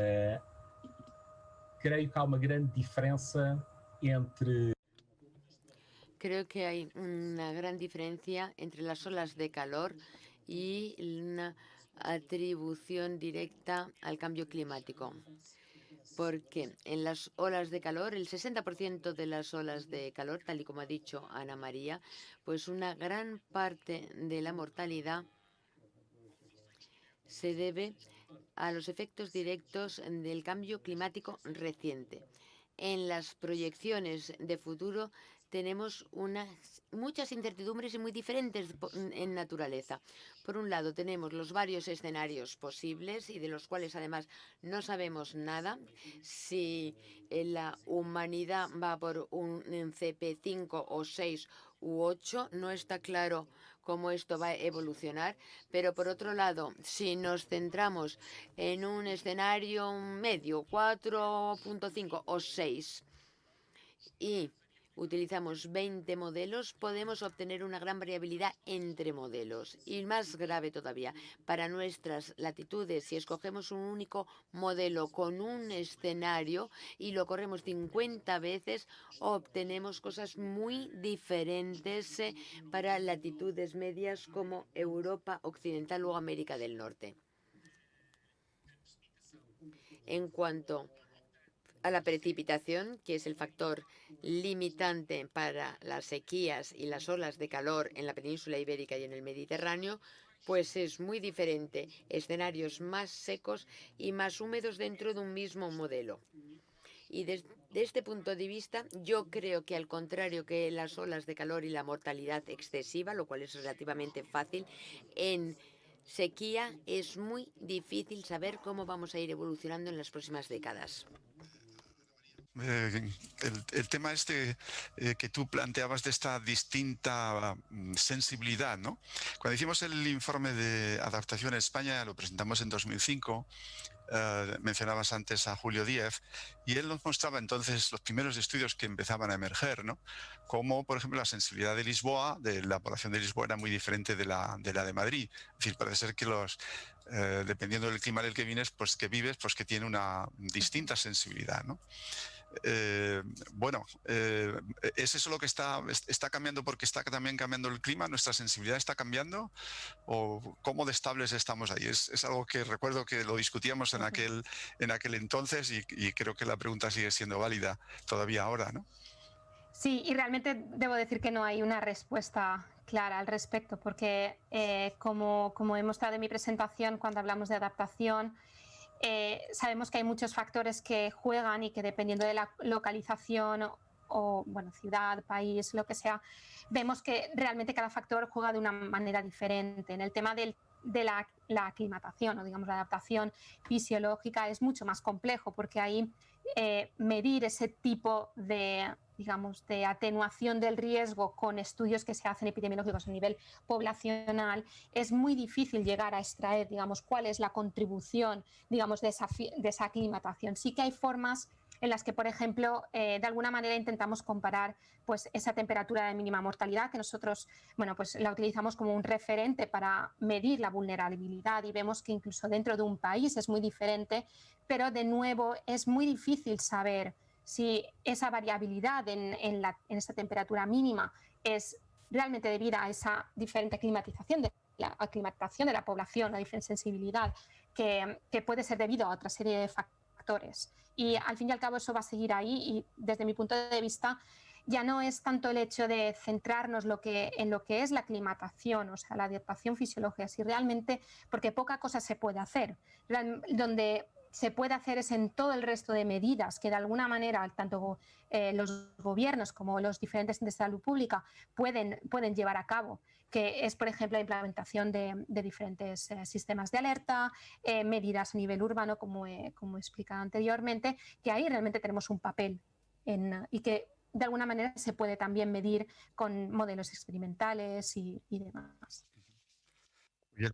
Bueno, digamos, ahora voy a lanzar una pregunta a José Miguel, porque, digamos, he elegido el tema y tú has sido la que has sacado el tema de la adaptación autónoma versus la adaptación planificada, ¿no? Es decir, probablemente todos pensamos que fundamentalmente es lo planificado lo importante y ciertamente si no adoptamos unas medidas planificadas en conjunto, pues difícilmente se van a construir esos diques que necesitamos para subir el nivel de protección frente a inundaciones y demás. Es decir, que hay cosas que inevitablemente se tienen que hacer de forma planificada, ¿no? Pero el ejemplo de José Miguel nos muestra muy bien cómo, en este caso, movidos por la desgracia y movidos por el desastre, digamos, los individuos, los colectivos de individuos, en este caso una comunidad, se movilizan para trazar sus medidas, movilizar sus recursos, y me parece que este ejemplo tiene un mensaje muy importante en el sentido de ver que existen múltiples opciones y que de cara al cambio climático hay que explorarlas todas ellas, ¿no? Porque cada una puede darnos alguna posibilidad. Pues Miguel, me gustaría que comentases un poco más, que vayas más allá. Es decir, saliéndote de tu freguesías, de tu municipalidad, Es decir, si lo pensamos desde Portugal o desde Iberia, ¿es trasladable vuestro ejemplo? ¿O cómo lo ves? Enciende el micrófono, enciende el micrófono.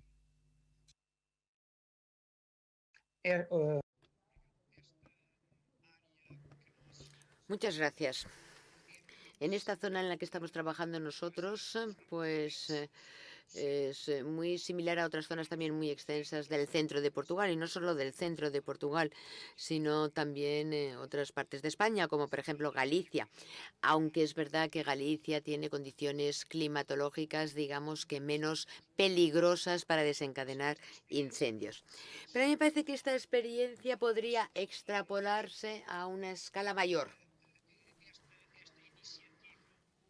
Ahora, esta iniciativa local depende en gran medida de la adaptación planificada a escala nacional y procedente de la administración pública. Y no estoy hablando solo de la administración pública portuguesa, sino también de la europea, de la administración pública europea, por lo menos. Creo que una herramienta indispensable tanto para intervenir a escala local como para concebir planes a una escala más amplia es este concepto de gestión adaptativa. Y bueno, pues este primer enfoque más próximo o más íntimo es interesante, pero lo importante es estudiar y ejecutar, hacer ciencia o intervenir en el terreno. Aquí está el vínculo importante. Y además creo que tenemos que tener la flexibilidad de adoptar esta gestión adaptativa, preocupándonos constantemente de aprender con cada acción, ir monitorizando todos los resultados de todo lo que hacemos para corregirlos en la próxima actividad o ejecución en el terreno. Porque las cosas están cambiando y si somos rígidos en nuestro pensamiento y en nuestra planificación, pues entonces vamos a tener problemas muy serios. Y les voy a dar un ejemplo muy concreto. Por ejemplo, en las últimas décadas en Portugal, pues yo siempre he pensado que la situación, el tipo de tiempo, el weather type más preocupante para los incendios era el viento del este o del nordeste. Y no me lo lleven mal, pero en Portugal hay un proverbio que dice: de España ni buen viento ni buen matrimonio.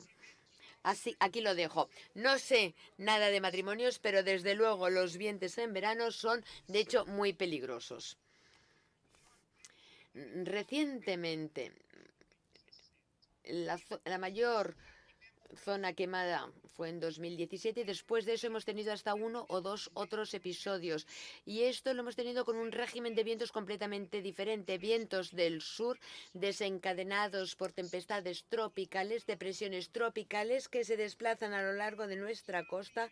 Y no sé si ahí nos está creando un nuevo régimen, de forma que toda gran reestructuración de franjas de contención para la propagación de grandes incendios diseñadas en el paisaje, que se han concebido y optimizado para contener incendios que llegaban desde el este, ahora de repente podría llegarnos una rotación de 90 grados. Y si no estamos preparados para reaccionar rápidamente, vamos a tener un problema muy grave.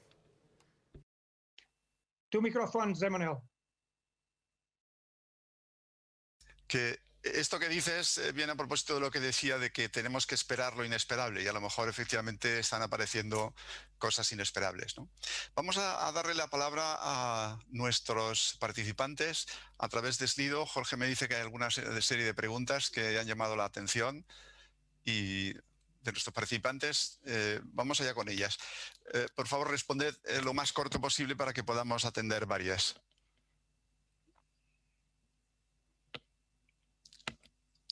Ahí tienes, Gerardo, aquí tienes una. ¿Quieres...? Sí.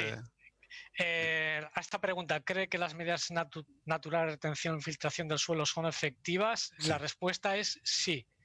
De hecho, es una de las medidas que se utilizan en muchos países, la de dar espacio al río.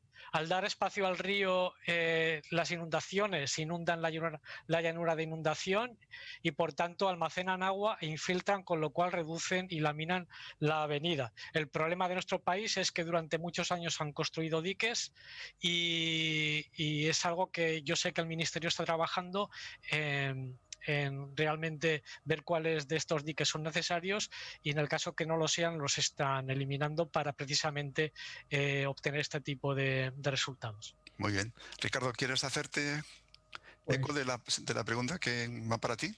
Que alternativas temos para o uso do solo nas zonas mais ¿Qué alternativas tenemos para el uso del suelo en las zonas más afectadas por las sequías cuando la agricultura deja de ser viable? Bueno, lo más importante es decir que la agricultura deja de ser viable y en las últimas décadas nos hemos dado cuenta que incluso en las zonas más secas y calientes del país, como es la región del Alentejo, se ha pasado a ser más agrícola incluso que en el pasado. El acceso al agua, que es el factor limitante en el sur de la península Iberia, pues se ha solucionado a través de la construcción de grandes pantanos en Portugal, Alqueda y otros en España. Entonces nos permite socavar el efecto y creo que hay una cierta capacidad de adaptación utilizando especies más adaptables a la realidad. Pero es verdad que nunca hemos visto tantos nidos en el Alentejo como recientemente o tantas aves o especies que necesitan mucha agua. Muchas más especies y pájaros, aves que de lo que teníamos anteriormente. Lo que sí me parece razonable es que si el escenario global fuera de 1,5 grados o 2. Si llegáramos hasta los 3 grados, creo que nuestra realidad se va a transformar brutalmente, sobre todo en la zona sur de la península ibérica, y no vamos a poder hacer más que lo que realmente sabemos hacer bien en España y Portugal, que es jugar al fútbol. O cambio global, porque nos has mencionado y sabemos que efectivamente nosotros nos calentamos más que la media. Estou a falar do... Estoy a hablar del calentamiento global. Es interesante porque es un tema, estamos hablando de adaptación y uno de los problemas más importantes de adaptación es la maladaptación. Ana nos ha puesto el caso de cómo, en este caso autónomamente, la gente se está adaptando, pero mal adaptando, usando aire acondicionado y por tanto dando de comer a la bestia, ¿no? Es el ejemplo típico que se pone, es decir, no podemos adaptarnos mal adaptándonos porque eso es avivar el problema.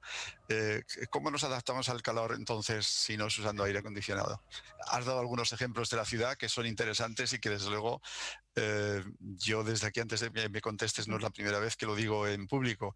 Señores urbanistas, señores de los ayuntamientos, cuando vayan a plantar un árbol, aparte de que quede bonito, piensen en el problema que tenemos, porque arbolitos que producen flores y que son muy bonitos pero que no crecen, probablemente no nos sirvan para reducir la isla de calor. Dicho esto, te cedo la palabra. Bueno, la verdad es que sí es un punto bastante crítico, digamos, que tiene un poco de controversia.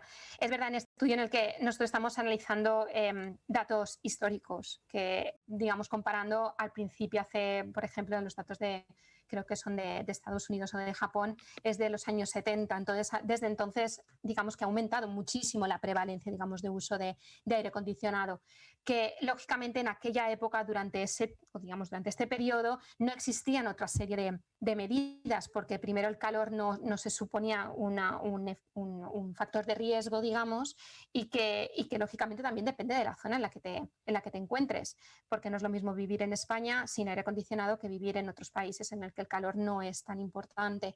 Pero está claro que al fin y al cabo, si tenemos que ser un poco coherentes, es que en el futuro no podemos tampoco prescindir del aire acondicionado, pero sí buscar alternativas más verdes. O a lo mejor, en lugar de aumentar el aire acondicionado, es mejorar el aislamiento en las casas, que al fin y al cabo es una de las prioridades que dentro de, digamos, a nivel de construcciones de viviendas y demás se está buscando, ya no tanto por el calor, sino también por el frío y la eficiencia energética. Y un ejemplo que os puedo dar, por ejemplo, en Suiza, donde me encuentro, no está permitido tener aire acondicionado en las casas, por ley. Y eso significa que realmente, y doy yo como experiencia propia, que allí hace calor en verano, no tantos días, no de la misma manera que en España, pero el hecho de no tener aire acondicionado y sobre todo en casas que están preparadas para el frío y en zonas en las que ellos buscan, por ejemplo, tener mucho cristal, mucha entrada de luz en las casas porque no hay tanta luz, luego en verano realmente se crea un invernadero, que al fin y al cabo ahora lo que se está buscando dentro de Suiza es también ver hasta qué punto este tipo de estructuras o de planificación de construcción de casas es sostenible con el cambio climático, porque hasta ahora el problema suyo era el frío, pero están viendo que realmente que no, que es el calor. Entonces, al fin y al cabo, creo que cada lugar, cada ciudad, cada país debe de evaluar cómo, en el momento en el que se encuentra y cuáles son las variables o las opciones que tienen para poder, por ejemplo, tener otra serie de alternativas que no sea justamente solo, digamos, basarnos en el aire acondicionado, sino otra serie de factores y sobre todo respaldarnos con el desarrollo tecnológico, las nuevas energías renovables, además de la planificación urbana de las zonas verdes, reducciones de zonas de asfalto, que son los principales focos de isla térmica.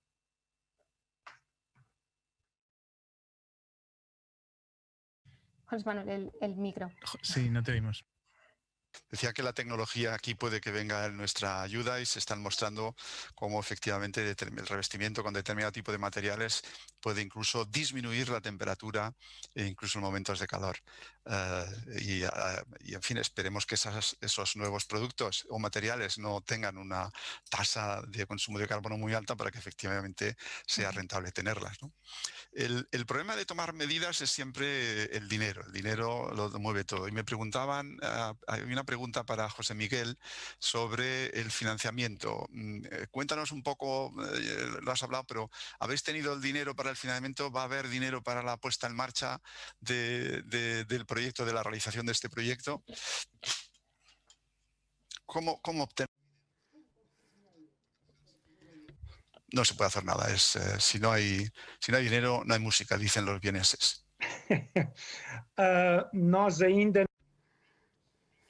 Nosotros todavía no hemos pedido dinero para esta segunda fase. Acabamos de crear el consorcio que va ahora a candidatarse para fondos. Sabemos que hay dinero disponible y los organismos responsables y hasta los responsables gubernamentales nos han dicho que cumplimos con todas las condiciones para la candidatura. Y como vamos a ser la primera zona o área integrada de gestión de paisaje en Portugal, en terrenos privados, y en Portugal el 95% o más del bosque es privado, pues existe un gran interés por parte del gobierno y de la administración pública para demostrar que es posible cambiar las cosas y que es posible ejecutar una operación de este tipo. Por ello, realmente tengo confianza. Creo que sí, que vamos a obtener dinero, vamos a tener los fondos necesarios para hacer en el terreno lo que proponemos.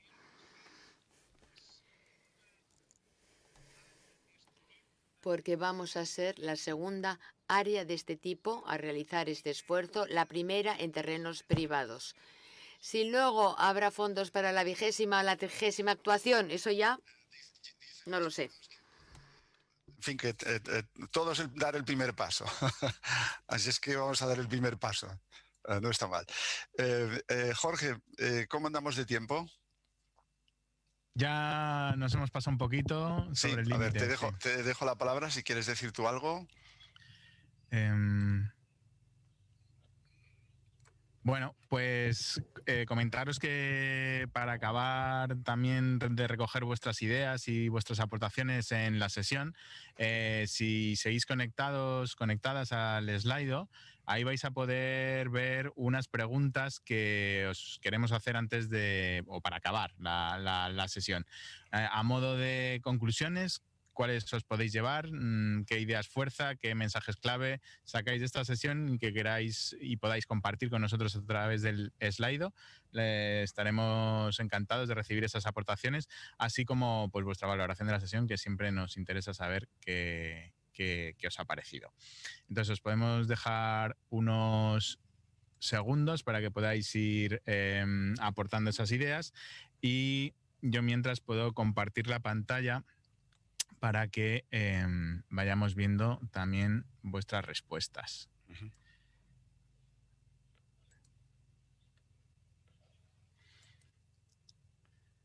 De momento estamos viendo vuestro grado de satisfacción, que es bastante alto, así que estamos muy contentos de que sea así. Sí, De muchas 5 y gracias. 6. Sí. La verdad es Y- que uno nunca sabe cómo se va a poder operar en la distancia, y yo mismo me estoy sorprendiendo de bueno, la posibilidad que nos están dando los medios. Ayer me pasé también todo el día centrado en una actividad, y al final por la noche en mi casa le comentaba a mi mujer, digo, es decir, que tenía la sensación de haber estado fuera de mi casa y no me moví de mi casa, estuve todo el rato sentado como estoy ahora, ¿no? Entonces, bueno, esta teletransportación es verdaderamente fabulosa, que nos permite, en fin, cuando menos no exponernos o exponernos menos a este virus que nos corroe. Ujú. Muy bien. Pues os vamos a dejar también este slide unos segundos, unos minutos abierto también para que podáis ir dejando vuestras aportaciones, pero creo que tenemos que ir cerrando la sesión ya Cerramos. por los tiempos, Bien, sí, así que José Manuel te... bueno, solo un aviso antes, os vamos a dejar un espacio de interacción ahora para que podáis tener pues una interacción más directa, digamos, entre vosotros, entre vosotras, incluso con alguno de los panelistas que se vaya a quedar. Vamos a cambiar de plataforma, vamos a irnos, os voy a compartir por el chat a la plataforma que nos vamos a ir, que se llama Special Chat. Es un lugar donde podréis interactuar de tú a tú con la gente que os vayáis a dirigir ahí, incluso pues eso, con alguna parte de la mesa de la que aquí está, pues que nos uniremos en estos próximos minutos. Quienes estáis conectados o conectadas a través del Slido, también os vamos a dejar la dirección en el mismo enlace que ya tenéis para que os resulte más fácil hacer clic ahí y dirigiros a este nuevo espacio, ¿vale? Lo tendremos abierto. Es una cafetería online que estará abierta los 3 cuartos de hora próximos, hasta las 5:30, ¿de acuerdo? Con bien. eso ya. Sí, José Manuel. Bueno, pues creo que es una cafetería virtual. Os tenéis que hacer el café en casa, pero ya hemos aprendido durante el confinamiento a compartir estos cafés y cenas y demás, ¿no?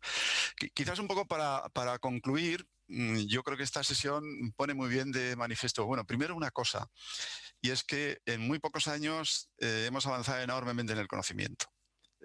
No teníamos tanto conocimiento hace muy poco. Y recordaba hace 15 años cuando hicimos el informe de España, pues que apenas, por ejemplo, conocíamos cómo respondían frente a las olas de calor o frente a las temperaturas altas, pues prácticamente 2 poblaciones en Iberia, ¿no? Lisboa, Madrid, y bueno, poco a poco se empezaron a hacer muchas cosas, ¿no? Conocemos muchísimo más del clima, conocemos mucho más del futuro, a pesar de las incertidumbres que tenemos, porque incertidumbres va a seguir habiendo, ¿no? Pero yo creo que ha quedado también claro, ¿no? Es decir, estas incertidumbres no pueden ser un obstáculo para empezar a actuar, ¿no? Y la actuación puede ser a muchos niveles, ¿no? Desde luego hay actuaciones que puede que requieran esfuerzos mucho más centralizados, no va a ser posible hacerlas si no es posible y si no hay fondos para ello. Pero en la adaptación también se pueden hacer cosas a pequeño nivel o a nivel más digamos, de individuo. Ana María nos hablaba incluso de esa adaptación incluso personal, ¿no? Y vemos como pequeñas comunidades no muy ricas o incluso pueden movilizarse, y ojalá se hubiesen movilizado antes para evitar la catástrofe, porque hubiese sido mucho más barato. Y esto es algo que sabemos de los desastres. El mejor desastre se prevé antes de tiempo, no cuando está ocurriendo. Y desde luego tenemos que aprovechar de los que ya han ocurrido y van a seguir ocurriendo para no tener que esperar a actuar, ¿no?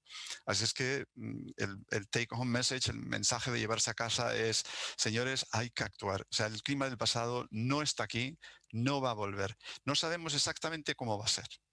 Así es que tenemos que operar con incertidumbre, tenemos que operar con esa gestión adaptativa de vamos aprendiendo sobre la marcha y vamos haciendo cosas, pero hay que ponerse en marcha. Hoy en día esperar es simplemente, bueno, pues que nos ocurra lo indeseable de la manera más insospechada. Ya hay demasiada casuística para no actuar. Así es que mi mensaje sería este: señores, vayámonos de aquí con la idea de que sepamos mucho, sepamos poco, no queda más remedio que movilizarse. Muchas gracias por haber estado ahí y bueno, esperamos haber sido útiles a todo el mundo. Y muchas gracias a Jorge y a todos los organizadores que están detrás. Han hecho una labor magnífica por en fin, permitirnos acortar estas distancias a pesar de que no hemos podido ver a la gente que está allá al otro lado.